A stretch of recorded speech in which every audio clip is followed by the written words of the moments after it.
Hi, this is Jack Broing, a member of the University of Cincinnati's SEAMS resource team.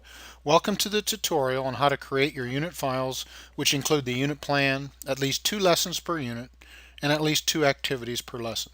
A time-saving tool has been developed, the Unit File Generator, and will be demonstrated during this tutorial.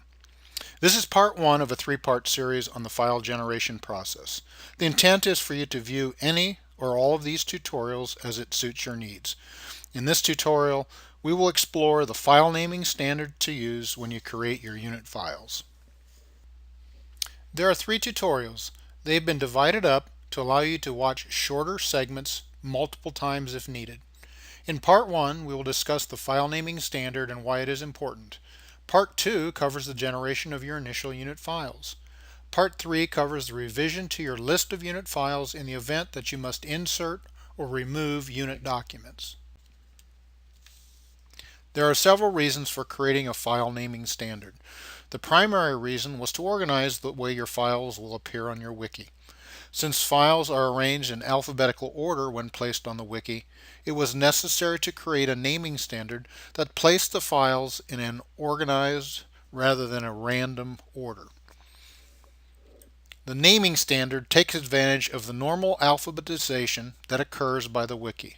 It maintains a hierarchical relationship between your documents, which ultimately helps collaborators such as your coaches and fellow teachers follow the flow and find specific documents in relatively short order. If you consider how many people touch your files, it is important that the process be efficient and easy to understand. For example, once you generate your unit documents, your coaches will review them along with some of the SEAMS administrators, the UC webmaster, and hopefully even other teachers who would like to implement your unit in their classroom. If you consider that you will be generating 5 units over the course of your 2-year involvement in the SEAMS program, you're likely to generate over 50 documents. Typically, there are nearly 40 teachers at any time in the program, meaning that over 2,000 documents will need to be stored and organized. Keeping these documents organized is therefore extremely important. Our ultimate goal is to make sure that every file can be easily located. Let's go a step further and demonstrate the power of using a naming standard. On the left-hand side of the slide, you will see the hypothetical names of 7 files which are arranged in alphabetical order. Unfortunately, the alphabetic order these files are organized in does not represent the preferred file hierarchy. That is, we would like to have the unit plan at the top of the list of files followed by Lesson 1 and the Lesson 1 activities.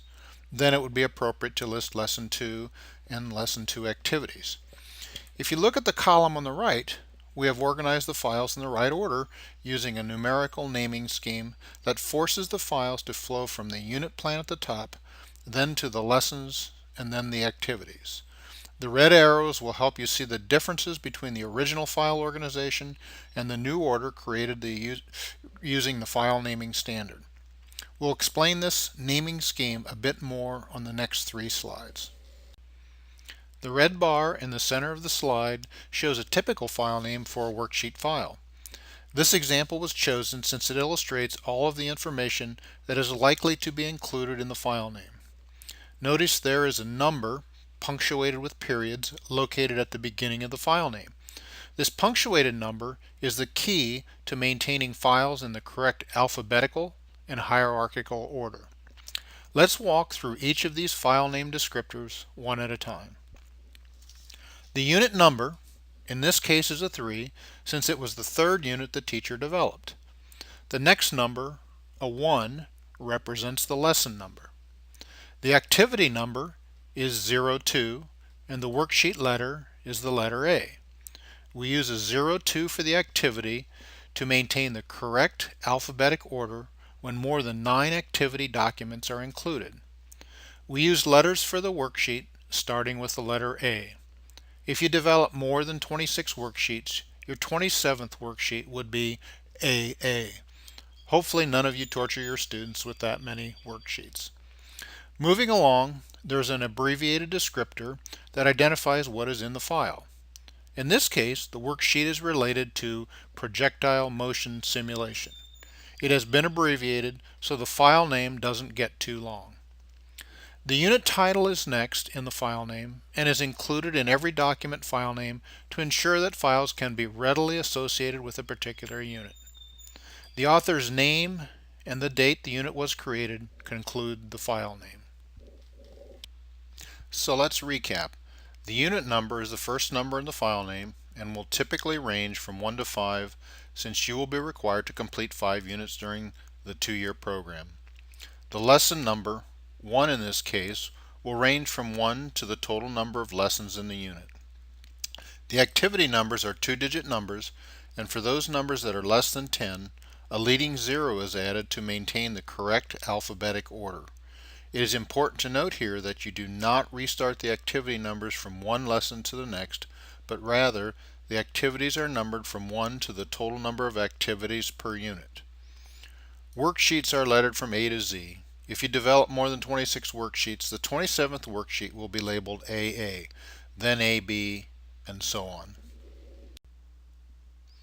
So you might be wondering, what does this look like with a real set of files? Here is an example. The files are arranged in alphabetic order.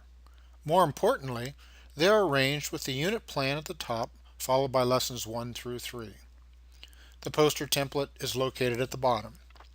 Within each lesson, there are multiple activity and worksheet files.